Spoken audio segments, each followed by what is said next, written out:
one of the things psychologists have done for the last 20 years, especially the social psychologists, is push this idea of self-esteem. You should feel good about yourself. And I think, why would you tell someone 20 that? It's like, you should feel good about who you are. It's like, no, you shouldn't. Why should you feel good about who you are? It's like, you should feel good about who you could be. That's way better, because you got 60 years to turn into who you could be. But wait a minute. Are you what your accomplishments are, or are you this individual going through this journey? I mean, I don't think there's anything wrong with feeling good about who you are, as long as it's tempered by an understanding of potential and of what you have accomplished versus what you can accomplish. Well, I think having confidence is a big part of it. It is, and I'm not saying that people shouldn't have confidence, but like often you take young people, say they're 16 to 22, and they're not really feeling that good about who they are, right? Because their life is chaotic and in disorder, and they don't know where they're going, and they don't know which way is up. Also, there could be bad parenting, bullying. Yeah. Oh, yes. There could be a lot of abuse going on. And I think that's one of the reasons why that resonates with people, this idea of be happy about who you are. Right. Feel good about who you are. Right. But the thing is, it has to be stated with precision. It's like, yes. It's like you should treat yourself as if you're valuable, especially in potential. But you should concentrate on who you should become, especially if you're young. And so let's say you're miserable and nihilistic and chaotic and depressed and all of that now, and you have your reasons, you know, terrible parenting, abuse, all of those things. It's like, well, you should feel good about yourself. It's like, no, it's not the right message. Is that it's more like you should understand how much potential there is within you to set that straight. And then you should do everything you can to manifest that in the world, and it will set it straight. And that's better than self-esteem. It's like, you're in a crooked, horrible position. Okay, fine. There's a lot of suffering and pain associated with that. Yeah, you can't just feel good about that because it's not good. But you can do something about it. You can genuinely do something about it. And I think all the evidence suggests that that's the case. Yes. So I'm telling young people, look, no matter how bad your situation is, I'm not going to pretend it's okay. It's not okay. It's tragic, tainted with malevolence. And some people really get hurt by malevolent people, like, you know, terribly hurt. Sometimes they never recover. It's really awful. But there's more to you than you think. And if you stand up and face it with a positive, with a noble vision, with discipline and intent, you can go far farther to overcoming it than you can imagine. And that's the principle upon which you should predicate your behavior. And I think that one of the things that's really nice about being a clinical psychologist is that this isn't just guesswork. Like, one of the things, we know two things in clinical psychology. One is truthful conversations redeem people. Because if you come to a clinical psychologist whose worth is salt, you have a truthful conversation. The conversation is, well, here's what's wrong with my life, and here's what caused it. You know, maybe it takes a year to have that conversation, and both of the participants are doing everything they can to lay it out properly. Here's how it might be fixed. Here's what a beneficial future might look like. And so it's a completely honest conversation if it's working well. And all that's happening in the conversation is that the two people involved are trying to make things better. That's the goal. Let's see if we can have a conversation that will make things better. Okay, so we know that works. It does make things better. And then another thing we know is that, well, let's say there's a bunch of things that you're afraid of that are in your way. So you have some vision about who you want to be. Maybe you have to, you know, you want to be successful in your career, so you have to learn to talk in front of a group. It's like, okay, well, you're afraid of that. It's like, no wonder you don't want to be humiliated. So, okay, so what do we do about that? Well, maybe we first get you to speak in front of one person and then 3 people, you know, for 5 minutes and then for 10 minutes, like graduated exposure to what you're afraid of. Voluntary graduated exposure to what you're afraid of is curative. And that's true. It works. The documentation is in. It's how people learn. So to tell people that if you confront the world forthrightly, if you speak the truth, and you expose yourself courageously to those things that you're afraid of, that your life will improve, and so will the life of people around you. Like, as far as I'm concerned, that's as close to undeniable fact as we've got. And it also dovetails nicely with the underlying archetypal stories, the heroic stories. It's like, go out there, find the dragon, confront it. It's a dragon, it might eat you, it's dangerous. But it's worse to cower at home and wait for it to come and devour you. Go out there, confront it, get the gold, share it with the community. It's like, yeah, it's the oldest story of mankind. I love this cartoon. This is from a underground comic for people who smoke way too much marijuana. And it's called, these people are the fabulous furry freak brothers, and they were created by Gilbert Shelton, who was one of the first underground cartoonists and one of the least pathological ones with the best sense of humor. And he writes these stories about these stupid hippies, 3 of them, the fabulous furry freak brothers. You see 2 of them there, and all they do is smoke pot and avoid responsibility and run away from the police. And but it's a nice satire. And they have this cat, and the fat one, Fat Freddy, has the cat, and they're too lazy to even give the cat a name, so it's Fat Freddy's cat, and it has its own adventures, mostly with like an army of cockroaches that lives inside their like horrible slummy hellhole of a living place. And so anyways, it's quite comical. And so the hippies have stumbled across a small fortune, and stoned out of their minds on cocaine, they go out to set up utopia in the countryside. And they buy this terrible piece of property, but they're so deluded that they think it's like a mansion. And they bring their cat, and I don't know if you've ever had a cat, but cats don't like to move. It really bugs them. And so they're not comfortable when you bring them to a new place. They're like the rat that's been taken out of its comfortable cage and put into a new cage. And the cat, you put a cat in a new room, and it, depending on the cat obviously, but generally they'll retreat into a corner and meow piteously and be very unhappy for quite a substantial amount of time.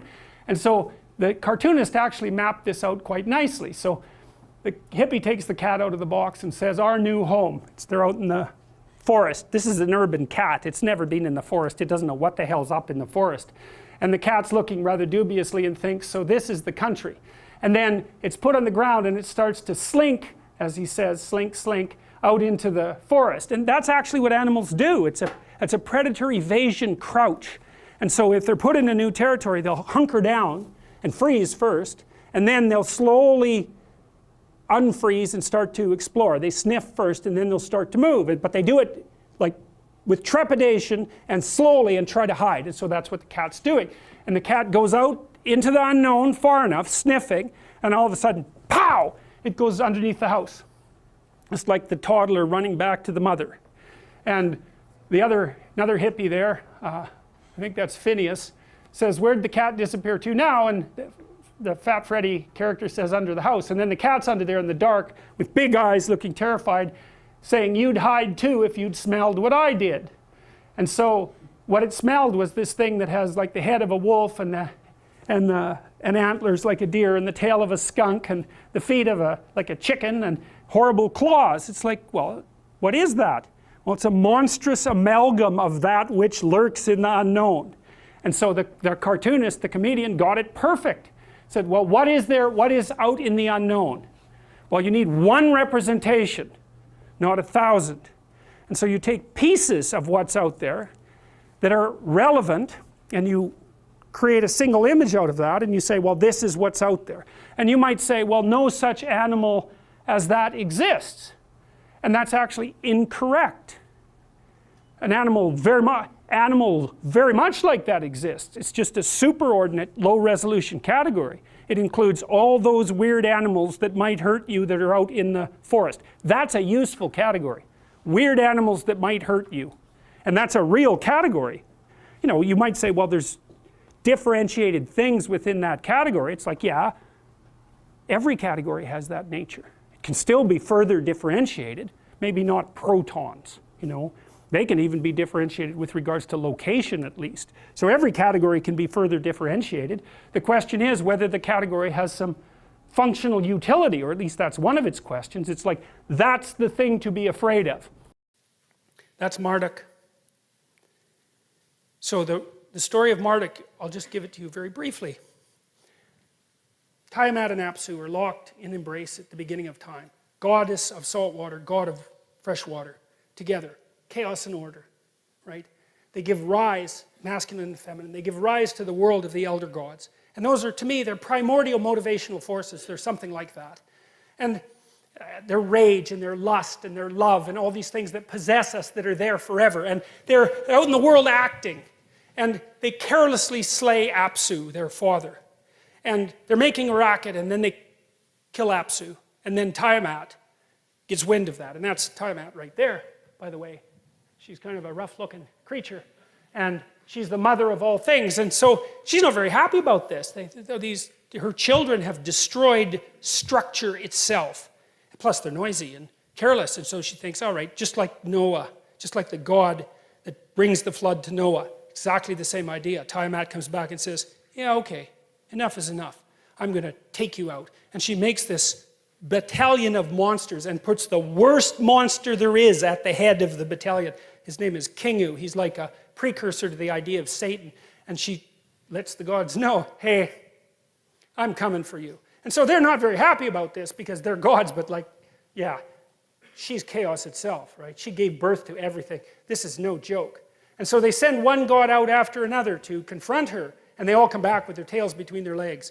There's no hope. And then one day there's a new god that emerges, and that's Marduk. And the gods know, as soon as he pops up, they know he's something new. Remember, and this is happening while the Mesopotamians are assembling themselves into one of the world's first great civilizations. So all the gods of all those tribes are coming together to organize themselves into a hierarchy to figure out what proposition rules everything. And so Marduk is elected by all the gods, and he says, look, I'll go out there and I'll take on Tiamat, but here's the rule. From here on, you follow me. I determine destiny. I'm the top god. I'm the thing at the top of the hierarchy.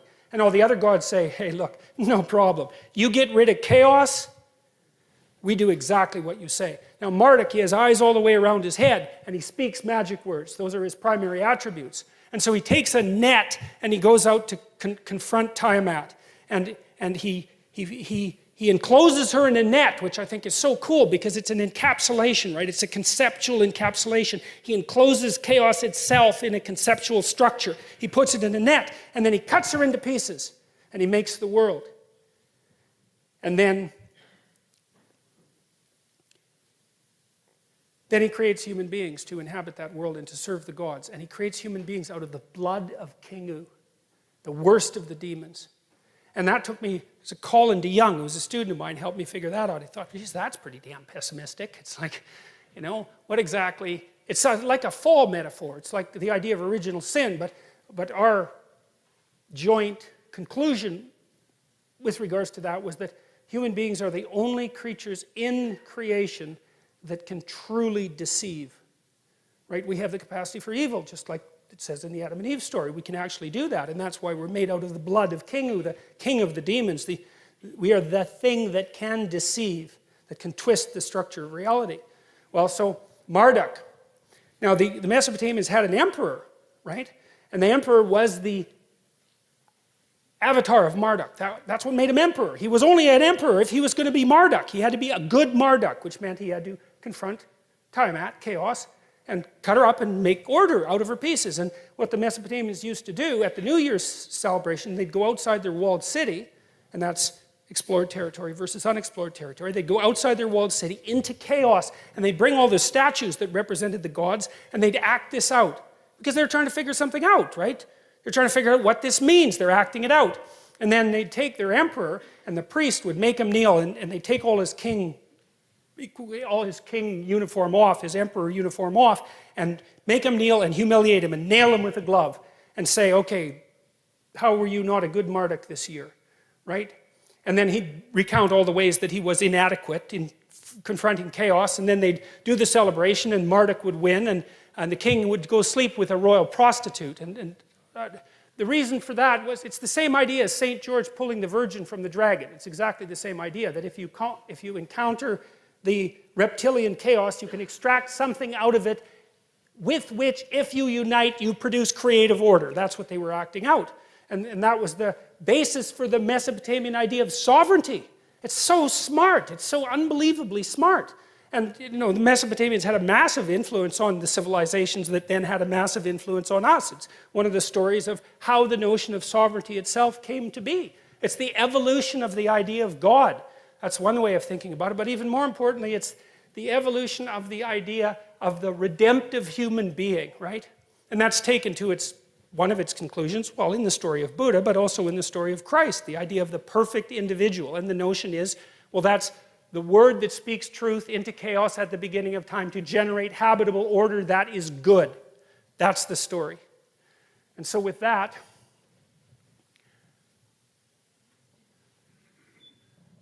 let's see. I'll just show you these pictures because they're so interesting. Once you know what they mean, they're so cool. That's a symbol of infinity, Well, that's Hercules and the Hydra. Well, what's life like? You cut off one head. What happens? 7 more grow, right? Well, what do? Run home? Well, no, that's not what you do. This is what you do. You fight it.